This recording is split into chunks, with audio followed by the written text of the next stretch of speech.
Welcome to Hedge Fund Tips with Tom Hayes. This is VideoCast number 45 and podcast episode 35 for the week ending August 28th, 2020. And as always, we'd like to start with some of our media spots and some of the ideas we covered, where we kind of refine our thoughts and put it all out there in short segments. So first, I'd like to thank Ellie Terrett for having me on the Liz Clayman countdown on Fox Business earlier this week. And the purpose of that segment was to talk about changes in the Dow, which is appropriate because one of our Ask Me Anything questions for the week is about just that subject. So the key thing I started with on the segment when Liz asked was that these changes are symbolic in that Main Street looks to the Dow Jones to get a sense of the economic health of blue chip America and the overall economy, but the majority of assets and retirement assets in the country are indexed to the S&P 500, which is a better representation of the total economy. So this is largely symbolic, but when they make changes, it does catch a lot of attention. And the reason for the change is that Apple announced a 4-for-1 split, which actually went into effect after the close today and will be reflected in trading on Monday. And that's when also the changes to the Dow will go into effect. And what that effectively did was it took the weight, Apple's split took the weight of tech in the Dow from 27.6% weighting to 20.73% weighting. So the indexers had to find another tech stock to replace it and bring that weight up. What they did was they replaced Exxon Mobil with Salesforce. CRM is the ticker. And the question that Liz asked me was, is that the stock you would have chosen? And I'm going to go into that in a second. But basically what that change did was it took the tech weighting, which had fallen from 27.6 to 20.73, back up to 23.1% due to the CRM change. What I told Liz was, and she agreed, was that I'd probably shoot for Facebook because it had like a $750 billion cap relative to, at that point, CRM had a $185 billion cap. That went up after earnings, which is not a great thing because it'll go into the Dow after it's already had this huge bounce off of earnings. But nonetheless, it is what it is. And she asked, well, why didn't they put in Facebook? Because it's more of a blue chip at $750 billion, et cetera, and it's still growing at a healthy clip. And the reason is because of Mark Zuckerberg's voting control. I think he has about 57% of the voting stock, and that complicates things when you put it in an index. So that precluded them. And my second choice would have been, because the other two replacements were Honeywell replaced Honeywell replaced Raytheon Technologies and Amgen replaced Pfizer. Those were kind of one-for-one trade-offs of, large biotech for a large pharmaceutical and large industrial for another large industrial. So those weren't as big of a shock as the Salesforce for Exxon Mobil. The other thing, the reason I like Facebook and or Berkshire as choices, Facebook generates 3 to 4 times more cash flow than Salesforce does, but Berkshire has the same issue in that Warren owns too much of the stock, I think about 30% of the stock. So that was the issue there. So that was the segment. I want to thank Liz Clayman and Ellie Terrett for inviting me on to the show. The next one we did was Yahoo Finance, and this was with Akiko Fujita, and I want to thank Sarah Smith for inviting me on. The purpose of this segment, which was much longer, was also going to be addressed in one of the Ask Me Anything questions, which we're going to do early in the show this week, in the episode this week, versus we usually do it right at the end. And I want to address it early because they were really good questions. In Akiko's segment on Yahoo Finance, she was basically asking about, the uncertainties in the market and kind of where we were in the market. And I pointed to a couple of things, and this one, if you go to the site here, you should watch the full clip directly on the Yahoo Finance site versus the YouTube here, because they actually have closed captioning and it has all the words. It's pretty impressive how they do it. But I'll cover some of the highlights here and then we can move on. In the Bank of America Global Fund Manager Survey last week, which we have on our website, the summary of it, you can just go to the search bar over on the right side here and just put in Bank of America survey and it'll come up. The top 4 worries of managers, 200 managers that manage about $500 billion. Number 1 was a second wave of COVID. 35% of managers were afraid of that. We got some really good news news/rumors. The news was about the convalescent plasma, which the FDA commissioner was very enthusiastic about.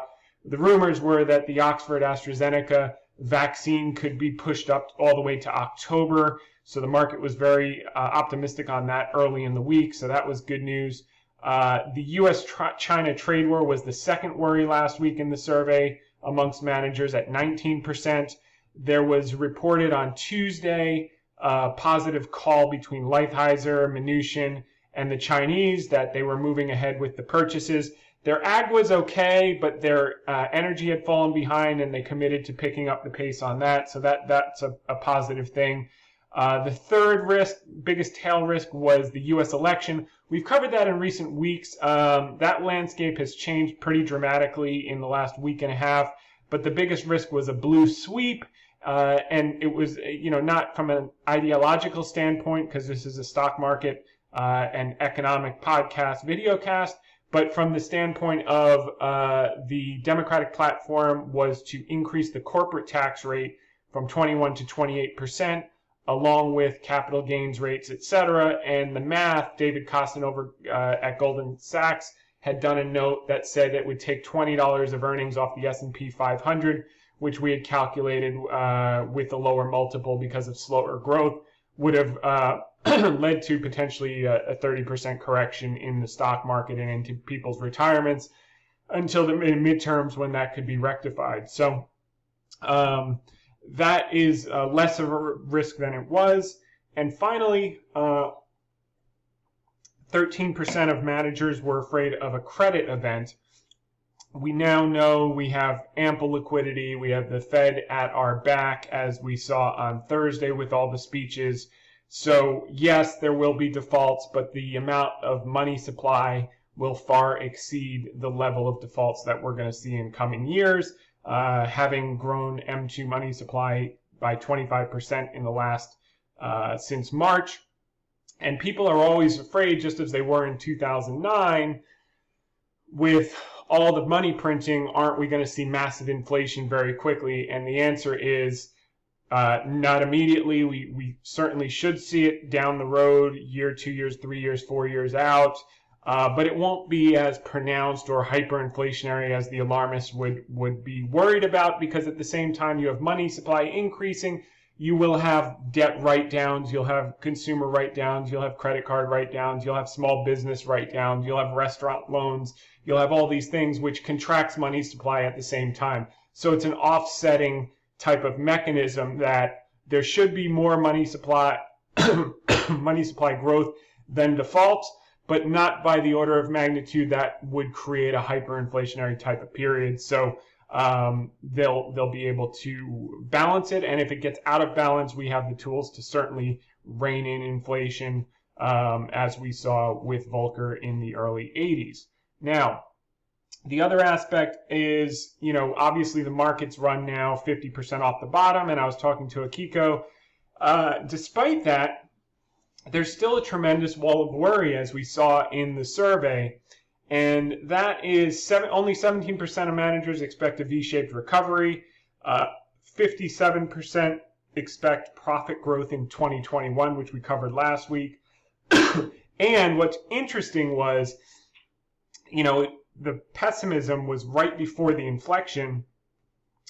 Managers saw the 10-year treasury yield trading at below 50 basis points by the end of 2020, which is a very pessimistic outlook. And sure enough, that was effectively right at the inflection. and now yields have started to blow out in part due to the anticipation of Thursday's speech and then the speech itself. And we'll take a look at the yield curve, and we'll take a look at Treasury yields in this episode. The cash levels of institutional managers are at 4.6%, which is neutral. And the AAII sentiment survey, which we're going to cover in this week's note, is only at 32%.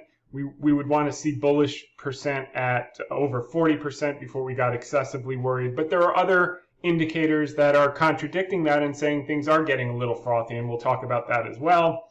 And then finally was, we've talked about this, and we're going to get into it again today, is the tech and growth versus cyclicals and value. When is that going to change? And that's also in the Ask Me Anything question we got this week. So we'll address that. But a lot of it has to do with a vaccine. And as you're seeing us get better news on treatments, better news on vaccines, the case curve coming down, there's starting to be a little bit in the cyclicals again. We saw it early this month. We're seeing it in fits and starts this week, and I think that's going to continue.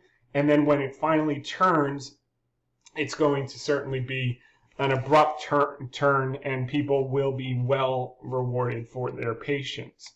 So that was that. The other example, which we'll get into, is kind of the price movement relative to earnings movement in tech versus cyclicals, which is also going to tell the story of this rotation moving forward. So I want to thank Akiko Fujita and Sarah Smith for having me on this week. Next, we had in Reuters on Monday, Meta Singh and Devik Jain. Thank you for including me in your article. They wanted to know, what was going on, why were people excited in the morning before the market opened. And my quote was that everyone's focused on the same thing. That's eradicating the virus, whether it's through treatment, but preferably from vaccines. That's the key to unlocking the economy, because all the stimulus aid and liquidity is there. We just have to enable people to get back to normalcy, and the global economy can boom. And when I talk about boom, I'm talking about mid-single digits nominal GDP we're going to start to see with the amount of money supply as more and more people get back to work. And certainly once we have a vaccine and treatment, you're going to see 5, 6, 6.5%, maybe even up to 7% nominal GDP in the next year, 2 years out from all the stimulus that's been put into the system. And that's going to be very, very exciting. And it's also going to help bring down the debt to GDP levels. Like we saw post-World War II, got up to 120%. They were borrowing massively to defeat a visible enemy. We've borrowed massively to defeat an invisible enemy, which is the virus. And how we will get those ratios back down in the case of 1948 to 1953, when it went from 120% of GDP, debt to GDP, down to 63% within a handful of years. We'll probably have a similar outcome in a handful of years. It won't be because we got so fiscally responsible and started saving and paying down our debt. It will be because nominal GDP is going to grow dramatically, and rather than having $24 trillion of debt on a $20 trillion economy, you may have $25 trillion of debt on a $33 trillion economy. That's how that will work itself out. So thanks to Meta Singh and Devik Jain. And then finally, I was asked for a quote for Bloomberg from Devin Pendleton. Thanks for having me in your article. And also Jack Pitcher contributed to this article as well. And the headline was, Bezos is worth $200 billion. Musk is worth $100 billion. Is it too much? And so they kind of contrasted me to Bernie Sanders, which was really interesting. Never thought I'd be in the same article as Bernie Sanders, but you live long enough, you see it all. So basically Bernie Sanders was saying, we can't continue to allow billionaires like Jeff Bezos and Elon Musk to become obscenely rich. And and she was asking, Devin was asking, what were my thoughts? The quote that she put in the article, I'm going to give you the quote and then I'm going to give you the context because it's good. But basically what I said is when you look at Musk and Bezos, it's understated to say that in their own ways they've changed the world. There's no question about it. So whether $200 billion or $100 billion is justified or not is less material than the value that they've created. If you think of what's happened during the pandemic, without Amazon, what would we have done if we didn't have people delivering this stuff to our doors? And, would the virus have grown faster if people had to go out more frequently to do shopping versus having it brought to their homes? So the world has changed in a lot of ways because of this. Last week we talked about electric cars. We had electric cars, 38,000 plus on the road in the early 20th century, and they were first invented, believe it or not, in the mid-19th century, which blew my mind. Go back and review that if you want the details for that. But my general sense was, as it relates to Devin's question, is I was less interested in whether they're worth $200 billion today or $100 billion today than I was about the value that they've created in the marketplace, number one. And number two, the marketplace will take care of it. And what I basically said was no one cared about Jeff Bezos' wealth when the stock crashed 90% from 2000 to 2001 and a half. So in a year and a half, he lost over 95% of his wealth from 2000 to 2001 and a half. Now, if you listen to interviews from Jeff Bezos, what you'll find during that period is that the underlying fundamentals of the business were continuing to improve. It's just the valuation of the stock applied to those underlying fundamentals normalized. In that period, the market was not willing to pay for decades worth of earnings in the present day, and the stock price came down 95%, even though the business was fundamentally growing at a reasonable pace throughout that whole period. So when I see things like this paper wealth of $200 billion or $100 billion, maybe Bezos will go to $400 billion before the market says, no, we're not going to pay you for 50 years of future earnings, or we're no longer going to buy the story that you can turn up the cash flows, or web services will start to slow, or margins will start to compress, or something. And then all of a sudden, that paper wealth will either go from 400 billion to 100 billion or 200 billion to 50 billion.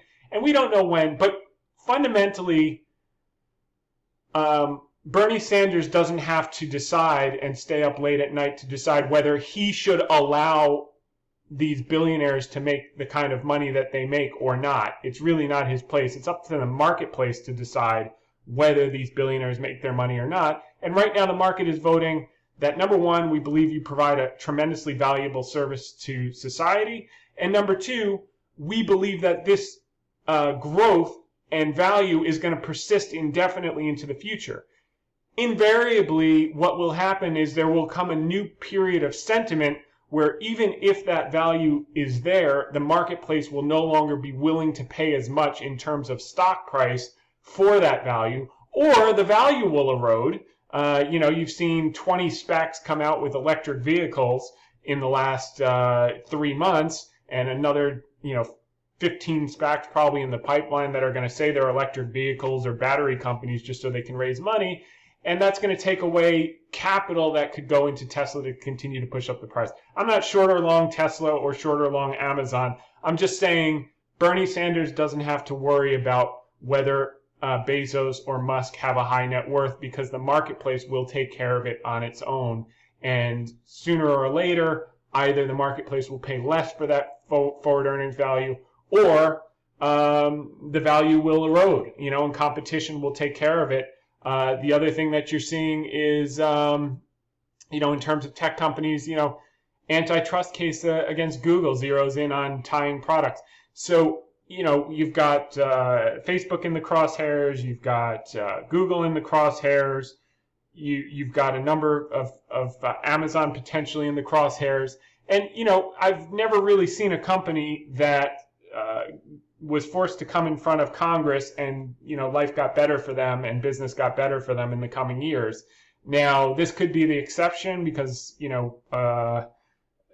it is what it is, but and the amount of influence they have in Washington.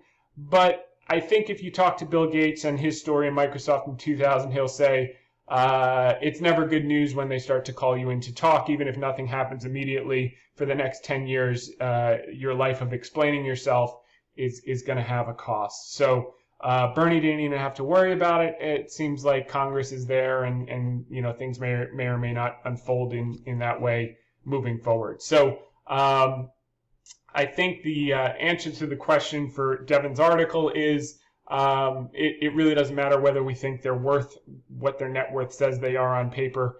The marketplace will fundamentally work that out over time. Now, so thank you for including me in your article, Devin Pendleton and Jack Pitcher over at at Bloomberg. Next, we have got the quote of the day, which is probably the context for this week, which is from Benjamin Graham, Warren Buffett's mentor. The intelligent investor is a realist who sells to the optimist and buys from the pessimist.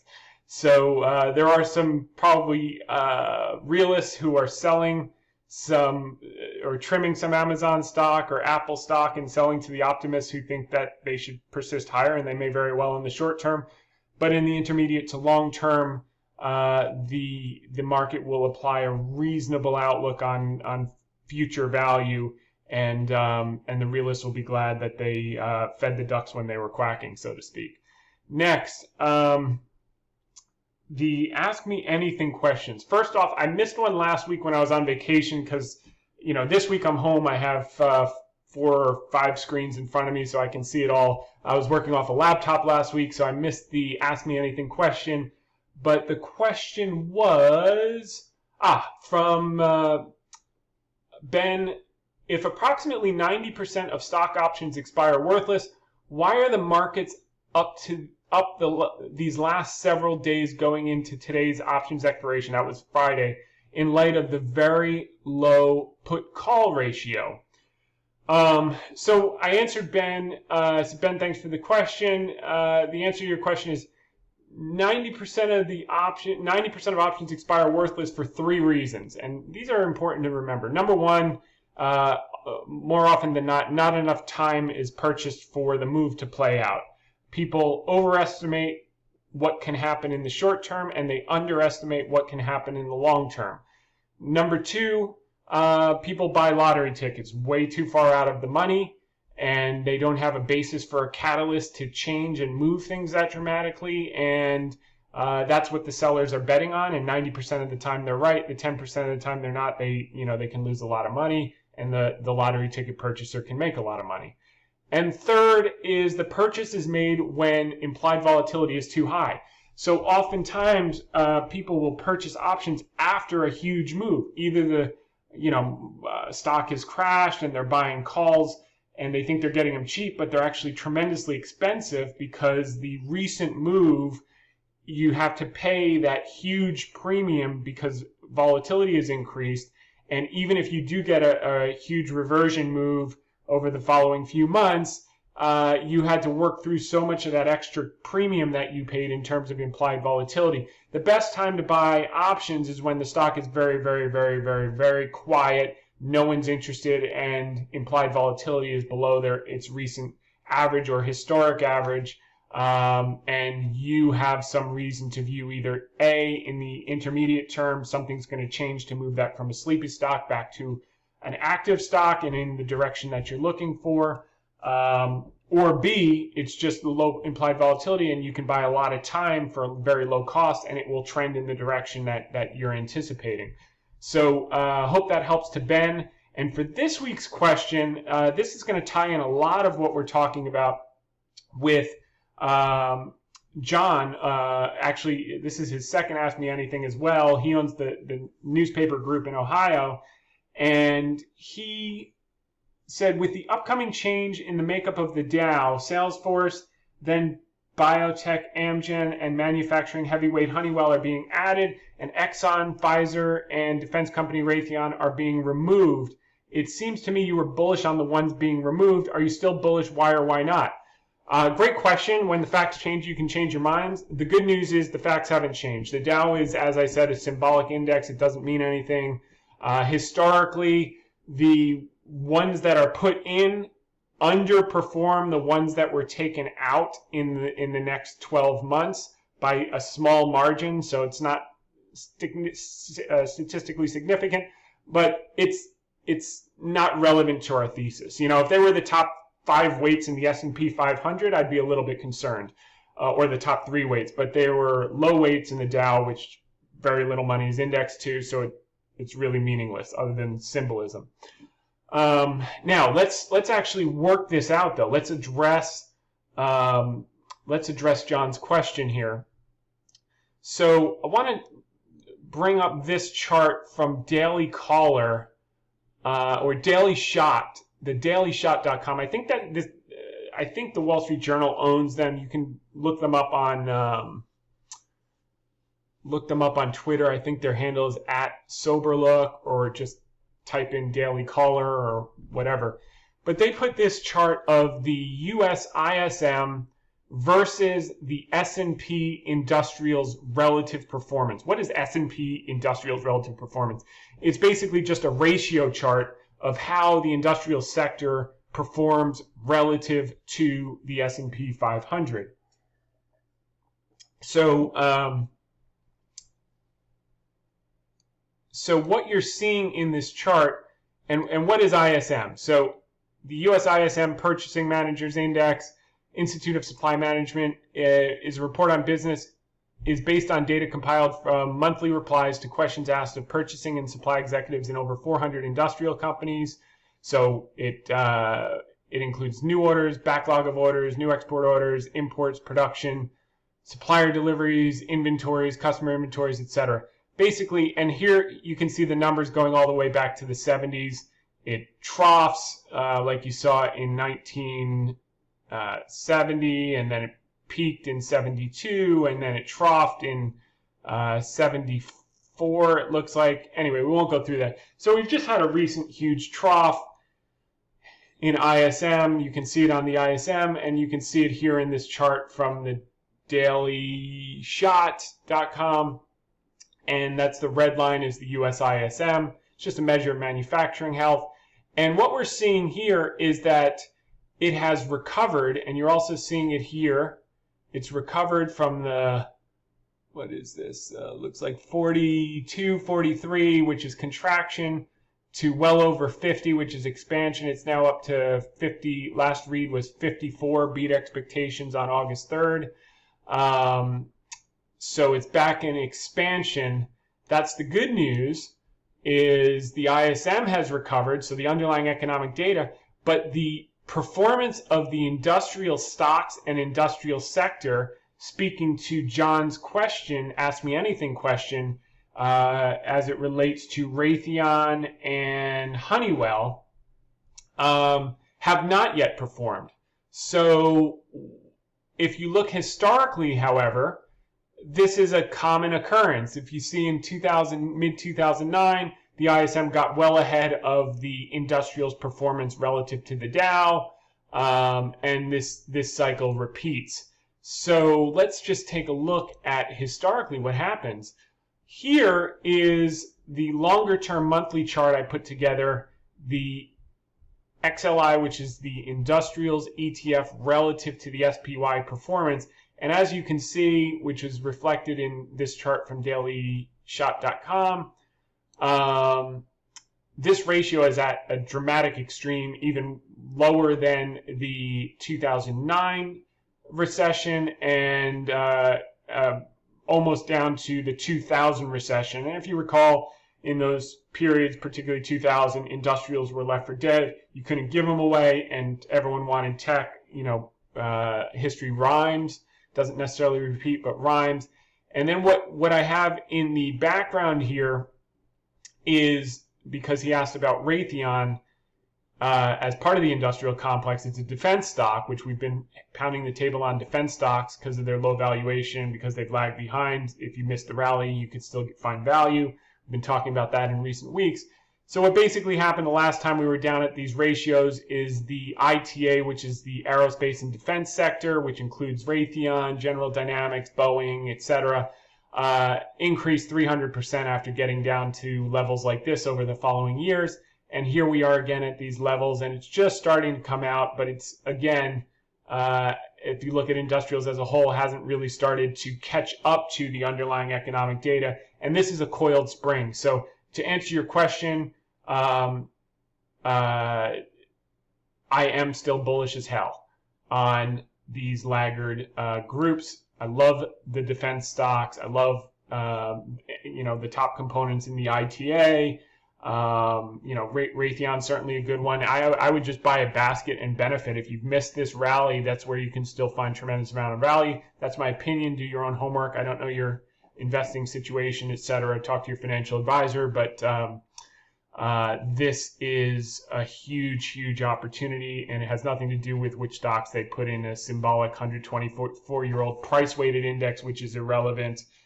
That weights stocks by how high their price is, which is another reason that they had to choose Salesforce relative to some better choices, relative to the S&P, which is cap-weighted, which is very relevant because trillions of dollars are indexed to it. This not only applies to industrials, which John asked about. So he referenced Salesforce replacing Exxon.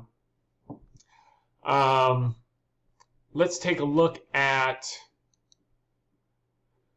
the energy ETF XLE relative to the S&P 500 performance. We got down to levels prior to the pandemic that were equivalent to the 2002-2003 period, which was the last huge energy recession in the country, which preceded the biggest 4 to 5 year run in energy and energy stocks and commodities and emerging markets that we've seen in a generation. And I think we're setting up for the exact same thing to happen. Now, as you can see here, it bounced around from 2001 to 2003, so it was a 2-year bottoming process. We were kind of doing that before the pandemic, and then we fell off a cliff when demand just dried up. It's coming back. We're seeing it in the weekly draws, which we'll talk about later in this call. But what I put in the background here, because he asked about the stock, was Exxon Mobil. And you can see when the general energy sector stocks were trading dramatically, underperforming this dramatically relative to the S&P 500. What happened next? You had multi-year long leg rallies in Exxon stock, and I think that represents a value as well for the long term. If you're day trader, you need to make your millions over the next 2 months. This is not the podcast for you. But if you want to build a tremendous value over time, these are the type of things that you look at. And then financials, which we're going to talk about, which we've talked about as well. Since I was pulling out these long-term ratio charts, I figured I'd pull out financials. And if you look at the last time we got down to such a low performance of financials relative to the S&P 500, you were in 2009, early 2009, and you had multiple 100% rally for the following 10 years. We've gotten that to the 2009 lows of bank underperformance relative to the S&P 500. It's starting to recover here. The XLF is the black line in the background. It's starting to recover, but again, that's where there's huge amounts of value for those who missed the 50% rally in the general indices to take advantage for the long term. And as you can see, it's never a straight line up. We had the same type of thing in 2011. It comes up slowly and then it retraces, and then you get these multiple 100% rallies over time. And I think we're setting up for the exact same situation in right now. So it just gives you perspective. These are both great questions. And to answer your question, John, still very bullish on these laggard sectors. And I think that's where bulk of the opportunity is going to be in the next 18 months, which is the early part of a new cycle. Historically, cyclicals outperform coming out of recessions when the growth levels are high coming off a low baseline, economic growth levels. And when I was talking about nominal GDP growth of 6.5%, because we've had 25% M2 growth since March, and usually you get about a fourth translates into nominal GDP growth. These are the names that are going to crush it. And it certainly didn't hurt to have the Fed say we're going to keep the low end short forever, and the long end they're purchasing 80 billion a month, and that's not necessarily out on the longest end of the curve either. So you're already starting to see a steepening of the yield curve, which is tremendously helpful for banks, and we'll just look at charts of that towards the end of this episode. Okay, now on to the article of the week, and that is, okay, here we are, the Stevie Wonder Faith Stock Market and Sentiment Results. And for those of you listening, there's a picture of a flying pig from the movie Sing, and we use this song because Stevie Wonder recorded with Ariana Grande in 2016 for the musical animated film Sing, the song Faith. And I know this because I have 6 and 8-year-old daughters, and they've watched it probably a couple dozen times on Netflix. I think it's a Netflix original. And the lyrics from the song is that were salient for this week's stock market with the tremendous run we're having is, I got faith in you, baby. I got faith in you now. And you've been such a good friend of me. Know that I love you somehow. I met you. Hallelujah. I got faith. And I think with some of these, particularly some of the tech stocks that have had these monster runs, like Apple, like Tesla, I think this is the song they're all singing. And we don't want to spoil their party in the short term, but we are going to talk about arithmetic and math in this episode and kind of get a sense of how things might look in the intermediate term. Last week we talked about the Dickensian tale of two markets. I stand corrected. It was not Dickensonian. It is Dickensian tale of two markets, where you have one group that are run well ahead of themselves, tech and growth, and the laggard cyclicals that represent the value moving forward. So when people say we're in a bubble or it's toppy, I say, what? The general market? Okay, well, that's heavily weighted to 5 stocks. If you look under the surface, the vast majority don't look bubbly, and if you look at valuations and prospects, there's tremendous opportunity. So while there might be some froth in a handful of names, there's opportunity, and that's what we're going to focus on. And we're not going to talk about, calling tops or shorting particular names on valuation. That's, they can keep running in the short term. But what we are going to focus on is where can you still find value and take advantage in what I believe is a secular bull market. I think this represents what we saw, this reset in 2020 is a similar reset that we saw in the 1987 correction, 30 some odd correction due to portfolio insurance. And that was just a major correction in a long-term secular bull. The demographics are similar. You had baby boomer housing formation and family formation in the early 80s that set the stage for a 20-year run. And now you've got 85 million millennials, which are larger than the boomers, that were more delayed in getting their family start, but you saw the housing formation and housing starts trending upward. Prior to COVID, it's dramatically accelerated it in the last few months. And it's interesting, I was talking about Connecticut housing depression the last 10 years. A friend of mine is in the real estate business here in town, and he just listed a house. It's like a small house, regular house for, it was like $1,050,000. And I was looking at the listing and I said, wow, this is unbelievable. The last time the house sold was 2003, for $50,000 more. So it's sold for $1.1 million. It's just a simple house, and it's being listed for $1,050,000, and it'll probably sell at ask or maybe even a little bit of a bidding war because the market's got hot. But talk about 17 years with no effective change in price. And if they had tried to sell it a year ago, they'd be lucky if they got $750,000. So it goes to show you the pent up demand. And yeah, I think there are some assets that have some room for price appreciation over time because they've done effectively nothing for 20 some 10 to 20 years in some housing markets in particular, in commodities for certain.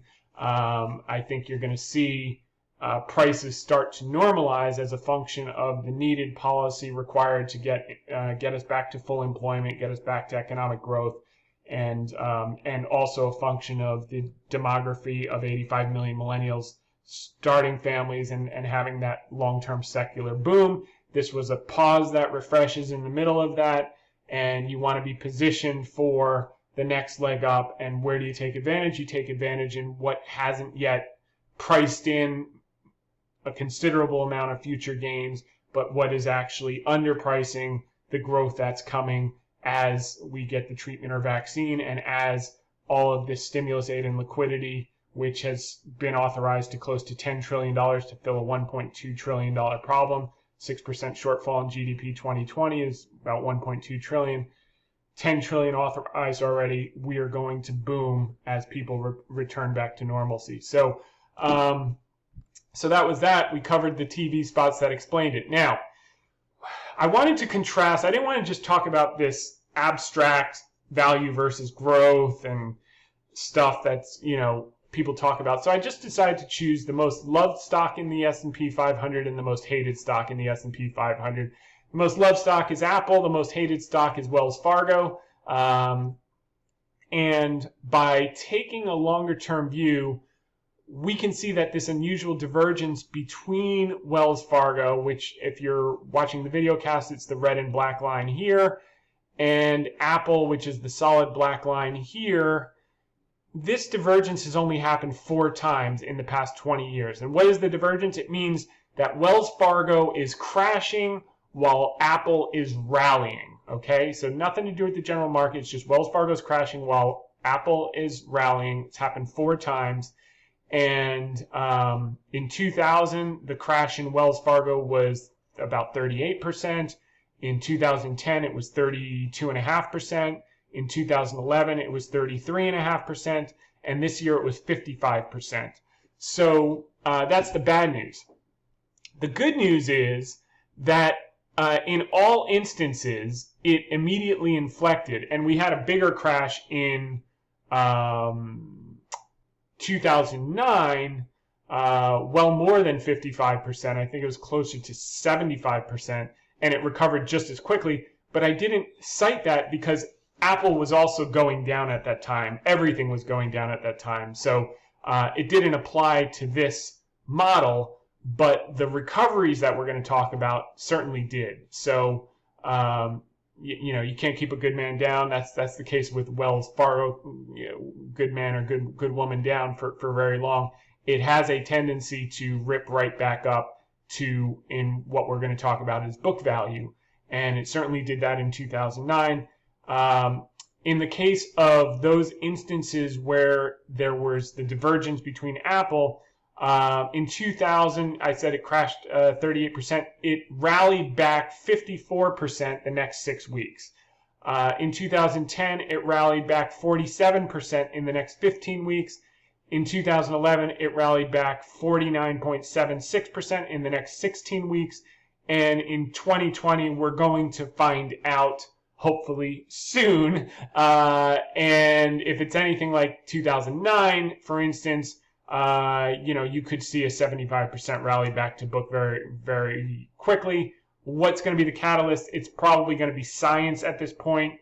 Once we have certainty that people are going back to work, the market's going to start to figure out what this stimulus means to growth and how 25% increase in money supply is more than going to offset all the expected short-term rise in consumer defaults, small business defaults, etc. And these type of stocks are going to rip. And once they're back over book and they're up 75, 80%, then you're going to see everyone going on TV saying, we really like financials here. And you'll have missed the biggest part of the rally. But that's okay. So look, I mean, it's the biggest opportunities are when there's the greatest fear and the greatest irrationality. I mean, if you have some sincere thesis as to why Wells Fargo would cease to exist because of fintech or whatever your thesis is, then, this is not the right stock or sector for you. But, we've seen this over and over before. And if you think they're going to just sit back and not invest in tech, they're all investing hugely in tech, and they'll either buy the fast fintech companies or they'll copy them and crush them, or the pie's big enough for everyone is really what it comes down to. But so that's what happened in terms of the recovery. And I wanted to also talk about kind of what's happening in terms of the past 2 months. The 2021 EPS estimates for Apple have risen 4.4%, while the price of the stock has appreciated 49.7%. So that's a big divergence. Those things usually get resolved over time. Either earnings have to go up dramatically or price has to come down. And you'd say, well, of course it's gone up 49% in the last 2 months because you had the rally off the bottom.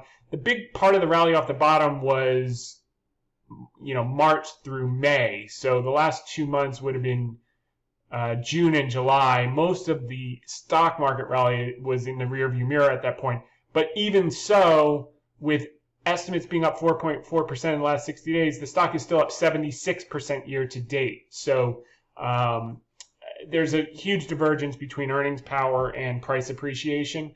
And we're going to talk about, you're going to say, well, there should be multiple expansion because rates are low, but we're going to talk about the realm of what would be realistic normally, multiple expansion relative to something that's just outside the realm of any historical precedent. Conversely, Wells Fargo estimates have come down 20%, 21%, and the stock has declined 4%. It's down 52% year to date. And so that's a big difference. So one's overshot in price on the downside relative to earnings estimates. One's overshot in price to the upside relative to earnings estimates. Both are aberrations. This is an apples to oranges comparison. No, pun intended with Apple. But I want to talk about how they're trading relative to historic metrics. So over the past 10 years, Wells Fargo's traded between a 5.9% discount to book value at the low end to a 75.3% premium to book value on the high end.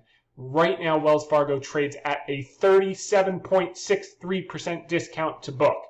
So the only other time we saw this type of discount was during the Great Financial Crisis in 2009, when it briefly traded at a 60% discount to book value for about a week, and then subsequently rebounded to 100% of book value within the next 2 months.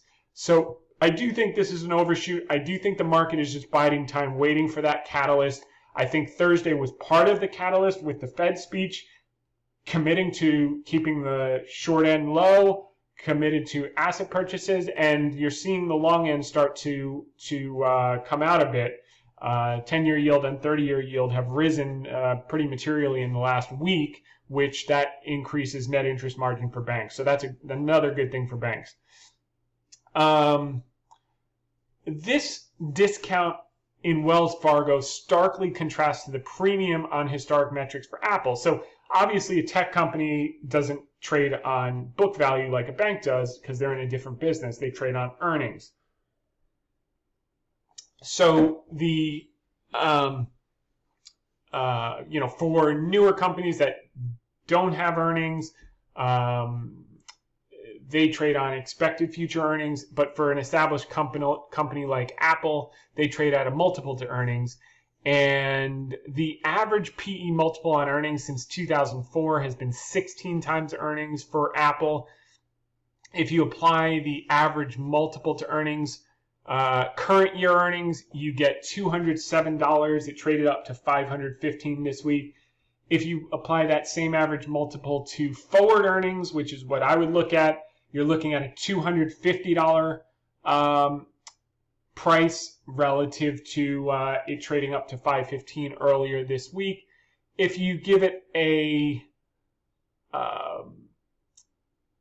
even if you bump it up, a few multiples based on growth, it's still, you're looking at right here at the $515 price implied a 39.7 times earnings multiple on 2020 earnings relative to the historic multiple of 16 times, or a 33.18 times multiple on 2021 earnings.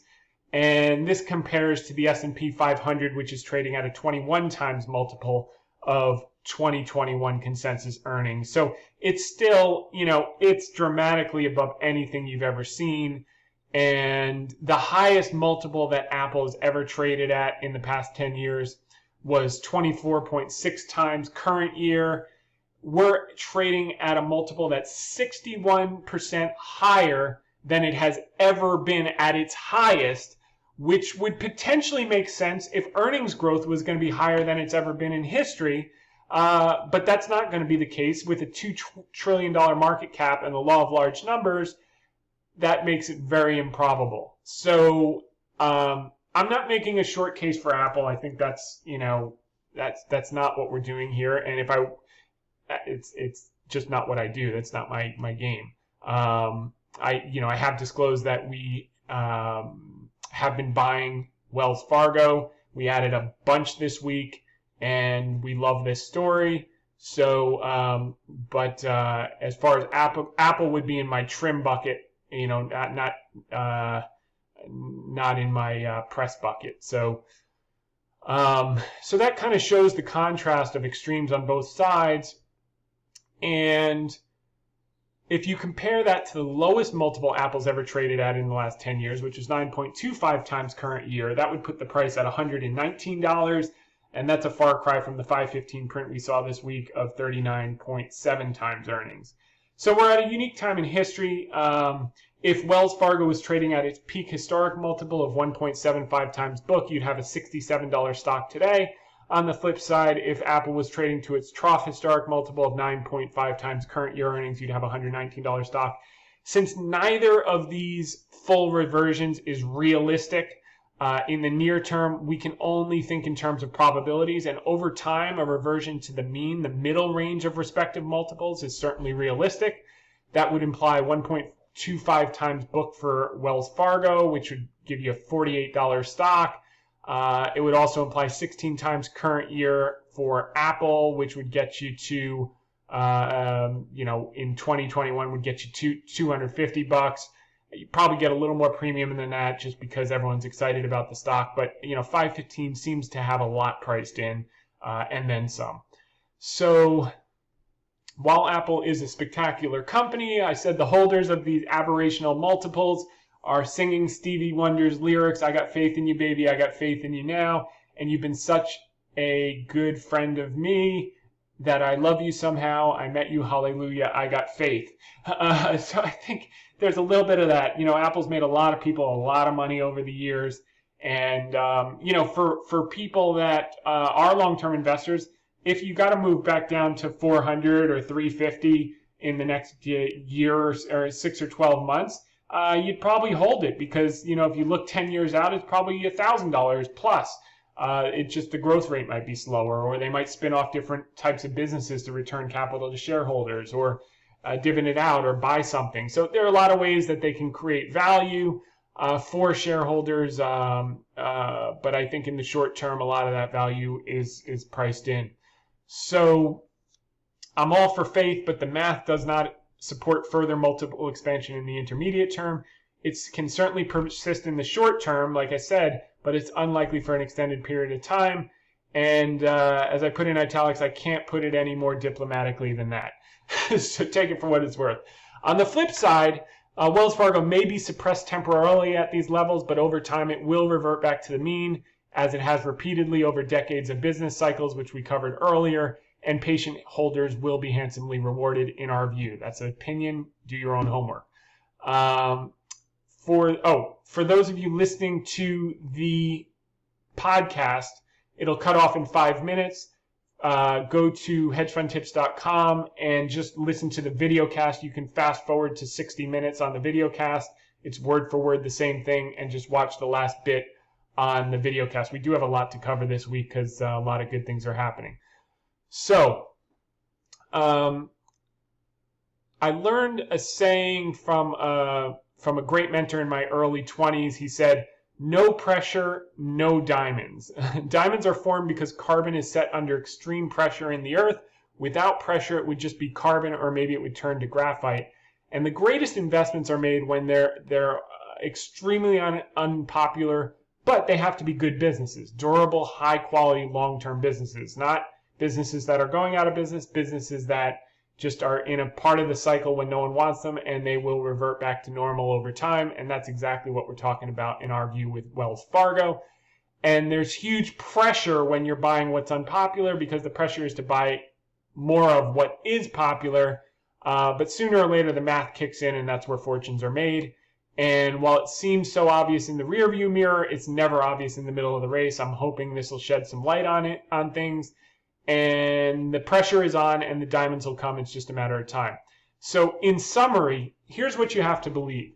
In order to be short Wells Fargo at these levels, because there are obviously people that are selling and or short for it to be priced at this level, based on historical multiples, you have to truly believe that book value is going to be cut in half over the next year. And if you believe that, what's implicit in Wells Fargo's book value being cut in half from here is that we're going into a global long-term depression.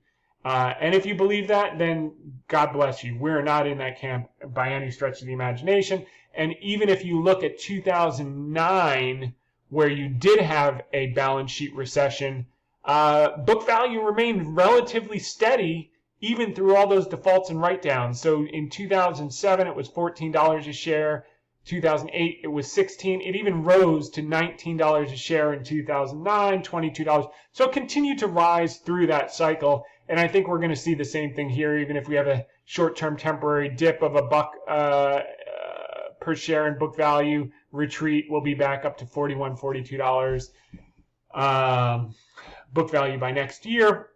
And probably a lot higher. I think they've over-reserved for what's going to take place. But leaving that aside, and the money they're going to make from the yield curve steepening and some of the other things that they're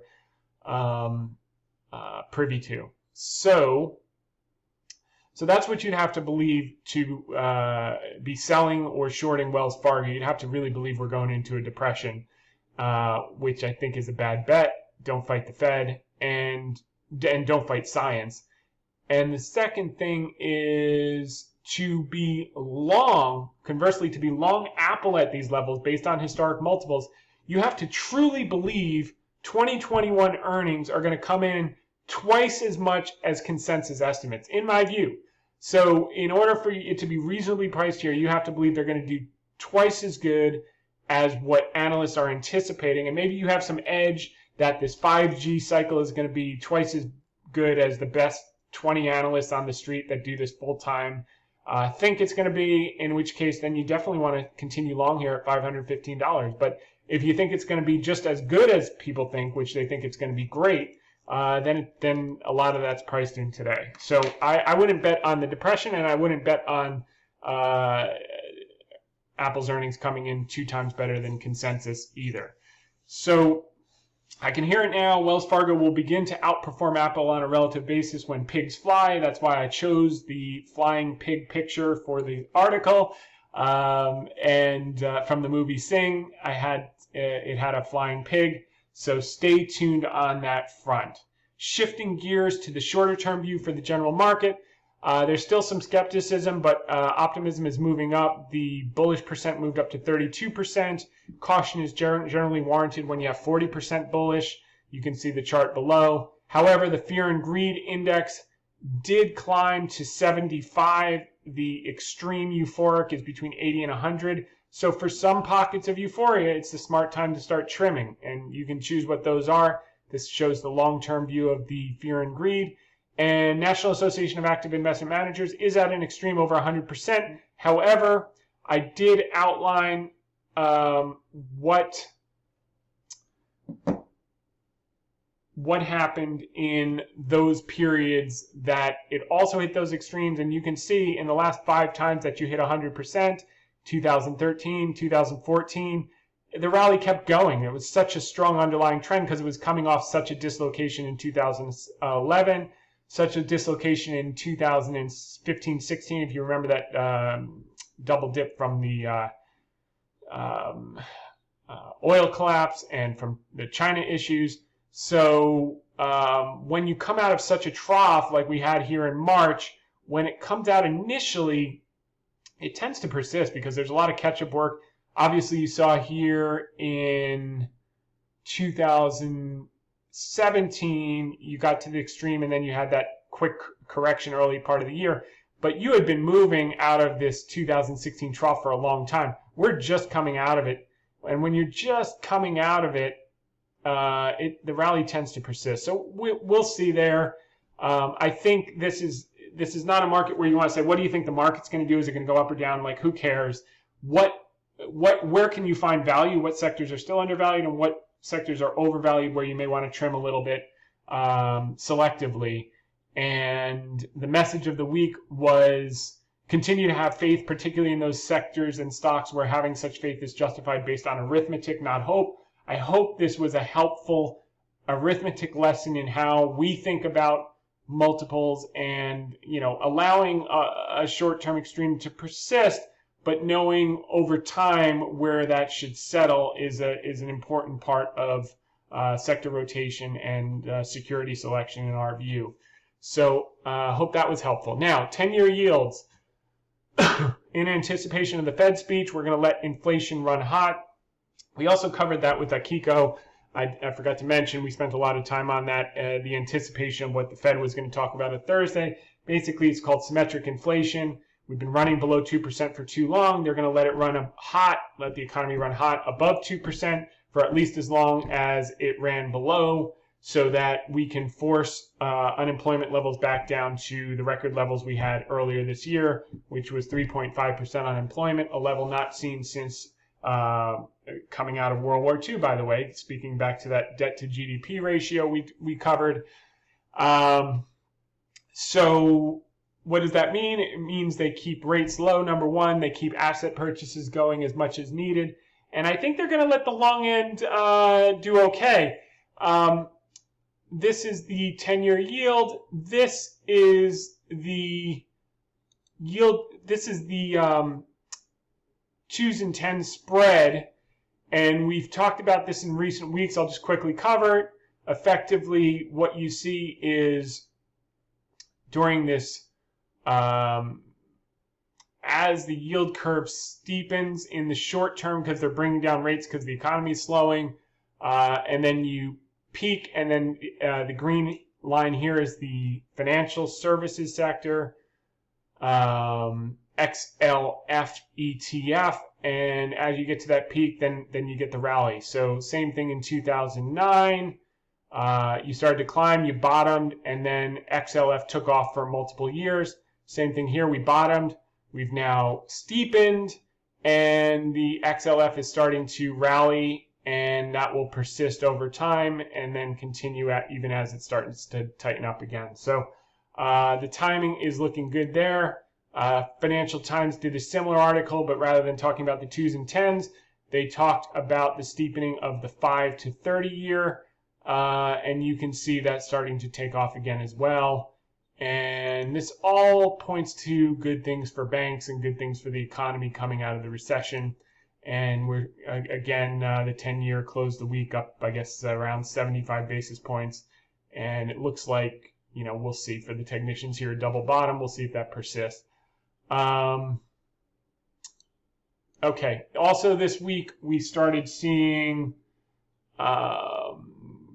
more insider buying in banks. and big option trades, long-term option trades in banks. JP Morgan, a lot of papers coming in, 6,000 contracts again, 2 days. And then some energy and Terra Resources, a big print. And then we did the Dow, the new Dow plus 10 top 10 S&P weights that are not either in the Dow or the top weights of the NASDAQ. And the cumulative 2020 earnings power of these 40 stocks was revised up by 6.8% in the last 60 days as the 2021 estimates also went up. So that's a good thing. And that's also reflected in the fact set sheet that came out this week. Estimates went up again this week. For 2021, you're looking at $166 of earnings versus $163. I saw a note that was very interesting. A guy named Brian Rich put out about, I think he has a website, Billionaire Portfolio. He just tracks insider buys from big hedge funds. And he was basically saying that in order for the stock market to catch up to its long-term growth rate of 8%, because we had such a contraction in 2009, we've been constantly playing catch up. And in order for us to get back to the long-term mean trend, the S&P would actually have to go up another 20% to about 4,200 and then grow at a more modest pace from there. So that was interesting. I guess you could pick your, you have to be careful where you pick point A to point B, but I think the general theme is correct, and it was definitely interesting to see that. So as much as we've had a huge run off the bottom, and maybe we, I think if we take any type of breather, I think it's going to be a sectoral thing. Like if the indices slow down or pull back, 3 or 5 or even 10% going into the election with volatility, et cetera, which I don't know if they will or they won't, because that seems to be consensus, so it may not. I think under the surface, you would still see some of the value sectors start to rip, even as the heavy weights of the tech took a breather or even pulled back a bit. You could see a scenario like that. But this is interesting to see. So earnings are going to be back to pre-pandemic levels for next year. And I think this number is actually going to keep going up, despite the normal trend that estimates come down. I think this one's going to come up as we get closer and closer to vaccine. The other thing that was interesting is looking at where is the highest growth rate, where are the highest growth rates going to come from. First, let's cover this. These are the sectors that have the biggest aggregate difference between the current price and the 12-month consensus target price from all the estimates on Wall Street. Energy is trading at the biggest discount in current price to 12-month target price consensus for all the names in the sector. Healthcare is number 2. Utilities, I don't pay much attention to, and then financials. So we love it. We love financials, and they're trading at one of the largest discounts to consensus target price 12 months out, which is a function of earnings power, et cetera. So that was nice to see. And then earnings power. Let's quickly take a look at that by sector. Okay, calendar year 2021 earnings growth. They've got energy at number 1, followed by industrials, which we covered with those ratio charts, followed by consumer discretionary, and then financials. All of those 4 are expected to outperform growth rates relative to the S&P 500. And then Infotech is one of the lowest growth rates at 13.6 relative to the S&P at 29%. So again, I think a lot of good news are priced in for some of these overheated pockets and or stocks. There are exceptions, like you saw Western Digital today took off. We talked about that a few weeks ago on PC demand. That was up big. Some of the beaten down old tech might present opportunities, but some of these trading at 2 times mean multiples with slowing growth, I'll pass. This is the election betting odds. So we talked about this last week. After that executive order was issued a couple weeks ago, it seems like the tide turned. Plenty of time to go. No one can predict what's happening. But I think what the core thing that's happening, whether Biden or Trump wins, is that the idea of a blue sweep, which would affect corporate earnings power because the corporate tax rate would go up, has declined in probability. So if Biden wins, it's probably more likely than it was a few weeks ago that the Republicans will hold the Senate, even though they get the House.